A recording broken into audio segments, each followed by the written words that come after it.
Well, the start of the new year brings new warnings about identity theft and fraud against a backdrop of escalating incidents right here in our own state of Florida. The latest alert last week from the Florida Attorney General's office cautioned consumers about a rash of fraudulent COVID-related text messages. I tell you, these guys will do anything, won't they?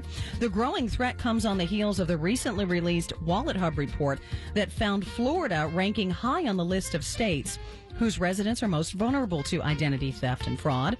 National identity validation expert Bryan Lewis is here this morning, warning that Southwest Florida area residents this year is expected to be another record-breaking year for identity theft and fraud. And he is here to let us know about scams to watch out for and tips that can keep us safe. Bryan, good morning. Thanks for being here. Thanks, Carrie. Glad to be here. So how big is a problem? How big a problem is identity theft and fraud for us here in Florida? Well, according to FTC data, Florida ranks number 11 in states where, identity theft is prevalent. Mm-hmm. I say that's low because that's only people who report it to the FTC. The data we see in real time says that Florida ranks more about number 8 across the nation in terms of somebody using a Florida identity to try and perpetuate identity theft. Okay. For our listeners, me too, what exactly, that may not know, what is identity theft? It's stealing your identity. Is it just stealing your credit card numbers, or what is it really? It's basically stealing your identity. They get enough information about you that they can then go open accounts in your name, take over your existing accounts, and the numbers are big. Again, two numbers to look at. The FTC says almost 200 million was lost by, stolen in somebody's from Florida in their name. But private studies say that the number is more like $56 billion annually are stolen to identity theft and identity theft scams. And if you think about it, there's really two things that you need to prove who you are. Like you go to a bank to open up an account, or you go to a store to open up a credit card. They ask for your social security number and a driver's license. And both of those things are cheap to buy online. And that's how they do it. Oh, my goodness. Talk about feeling violated, Bryan. My goodness. Yeah, and it's a result of all the data hacks. And then, the other things, a lot of the scams that people are doing now, and certainly some of the things that your AG is putting out, be careful of, what are called phishing attempts, between emails and phone calls and text, where they ask you for information that they can then go in and, walk into your bank at times and say, pretend they're you, and wipe your account out. And we've seen that happen through some of our banking clients, that does happen, and that's what they're looking to protect. So you mentioned something that piqued my interest. You said it's pretty cheap to buy personal data on the internet. Is that on the actual internet, or are they diving deeper, like onto the dark web? They're on the dark web, but the bad guys know how to get around that pretty easy. And when I say cheap, I mean really cheap. To buy your social security number, name, address, telephone number, that costs about $2. Cause what the bad guys do is it's called, they package it. So they'll buy the data from one hack over here and another hack over there. They put it together, and then, they bundle it and sell it. They make a lot of money doing that. And then, with low risk, they're not going to get caught. And then the people who want to, perform identity theft, they buy that. Then to go buy a driver's license, and this is on the bright web, this is on the public web, it costs anywhere from $100 to $200 to buy a driver's license that, law enforcement tells us they can't tell these fakes apart with the naked eye. So if law enforcement can't, you have to figure that, the store clerk or the bank teller probably is going to have a hard time as well. And that's what makes this so easy to do. So is it easy to get a fake ID? Like I could do it today if I wanted to, for real, Bryan? If you Google how to buy a fake ID, you'll be directed to multiple websites. Most of them are in China and Russia. They're going to ask you, they'll tell you how to take a photo against the right backdrop. You pick your state. and off you go. You'll have that ID within a couple of weeks. They are shipped into the country, generally like sewn into teddy bears or other things, so they're hidden. But this is a widespread problem. Homeland Security catches tens of thousands of these in single raids at airports, all around the country. I can't believe how easy it is. See, I would never do it anyway, but I wouldn't do it for fear of getting caught and going to jail. I would not do well in jail. You know what I'm saying, Bryan? That's be a bad criminal. So why aren't authorities shutting down the suppliers? If it's on the bright web and they know they're doing it, why are they allowed to do it? Well, because again, most of these are in countries like China and Russia, and it's pretty much like a game of whack-a-mole. They'll get them to shut it down, but then they just open right back up. And they redirect, around the world. They've got false addresses, so it's difficult for them to do. So they try and work on interdiction and stopping them before they get in the country. And there's also people making them right here in the United States, which is also a problem. Yeah. So, speaking of fake IDs, do you feel like they're playing a bigger role now than they did a couple of years ago? Like, is it more rampant?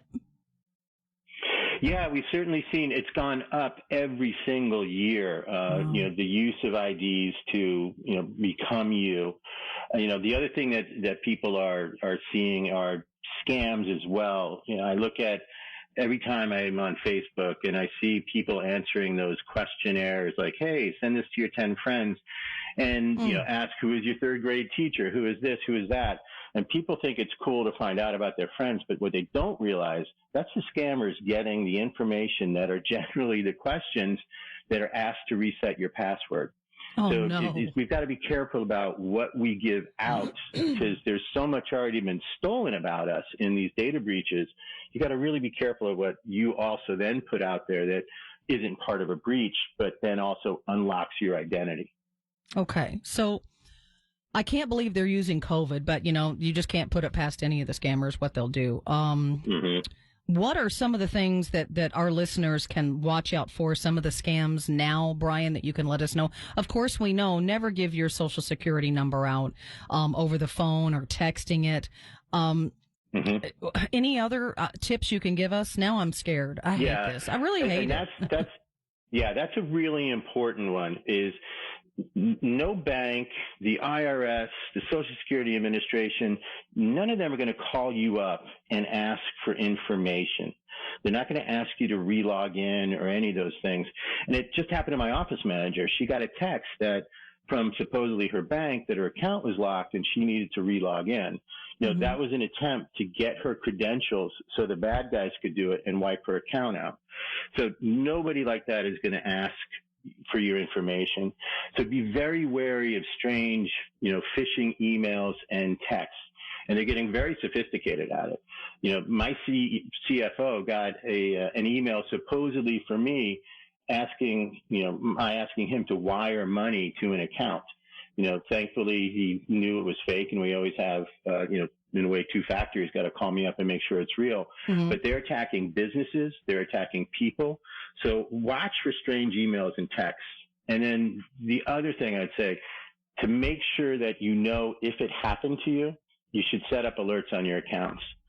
You can set them up, with your banks, with your credit cards to see, amounts of money moving in or out, but mostly out. But also I'd say with the credit bureaus to see if any new credit's been opened in your name. Okay. How do you feel about that? I always hear those commercials for LifeLock or something like that, I think it is. Is that a good service to have? What do you think? Yeah, they're a monitoring service that provides, if something happens, they'll help you out because, the cost of this, the consumer does bear costs. Even when you're trying to prove that it's not you, on average, you lose about $500 and, anywhere from 13 to 30 hours of your life. I use Credit Karma. It's free. I'll know within a day if anything has changed on my credit, if there's been a credit, check on anything, because they look at all of the services. So, you can look at, both paying for something, which gives you a little bit of insurance, or also just there's free services out there if you don't want to pay for it. I love Credit Karma, don't you? It's great. Oh, yeah, yeah. I mean, great offers, great information. Yeah. Get to see how your credit's doing. Yeah, it's a great service. Yeah, and it's absolutely free. You can just download the app, Credit Karma. Got a little four number pin. I check it like once a week just to see how my credit, health is, and it's a very very supportive and very user friendly service. So. Oh, absolutely. Bryan, what company are you with? I'm curious. I know you're the CEO of a company. Tell us a little bit about it real quick. Yeah, so our company is called IntelliCheck, and we work with a lot of banks and businesses that are looking to protect their customers and generally all citizens to stop identity theft. So we work with them, whether it's at the point of sale or over the phone, or help them identify that it really is you when you're coming in to, say, change your accounts, open up new credit, move money around in your bank accounts, just so they know that it is Bryan Lewis who's doing it, and it's not somebody who's using all these, very inexpensive ways to pretend to be Bryan Lewis. Mm-hmm. Bryan, are you a proponent of changing your passwords pretty often? Oh, if you don't change your passwords pretty often, you're asking for trouble. It's one of the number one things. I routinely change passwords. I do it. Our company has a policy that we change them, every 60 days. I do that across all of my passwords at the same time. And the other thing you should never do is use the same passwords across multiple accounts, because that's what they'll look for. They'll go try and find anything that has your email once they've got it, and then try and use that password to log in. So you should use separate passwords, especially across sensitive accounts like bank accounts or credit cards or those types of things. Crap, that's me. At least I'm honest. Yeah. Okay, I got to go in and do that. And so many people are. Yeah, so many people are. I just get lazy. I'll be honest. I haven't changed my passwords for a couple of years. That's bad, Bryan. Well, and there are, and Google and other things will tell you if that, your password's been compromised. And I see that a lot, and it'll prompt me to change passwords. If there's a hack where, passwords have been exposed, that's why it's important to have separate passwords, because then I only have to change it on that one particular site. The hard part's memorizing all of them, but there are also some very, very secure services that you can buy that manage the passwords for you. You don't have to remember them, but they'll also prompt you to change them. Yep, absolutely. Well, I've got another thing on my list to do today, and that is go and update my passwords. So thank you. Well, Bryan, appreciate your time. National Identity Validation Expert Bryan Lewis of IntelliCheck. Thank you so much for being here, spending time with us and educating us. Where can our listeners find out more information about what we spoke about? Yeah, www.intellicheck.com. Site for, particularly businesses that want to protect, Floridians. You can figure out, we can help you do that and stop this identity theft. Okay, so it's intellicheck.com? You got it. Beautiful. Bryan, thanks so much for being here. Really appreciate it. Thanks, you. I hope we helped a few people today. Yeah, you sure did. Thank you, and Happy New Year. Take care. Happy New Year to you, too. Bye-bye. All right, bye-bye.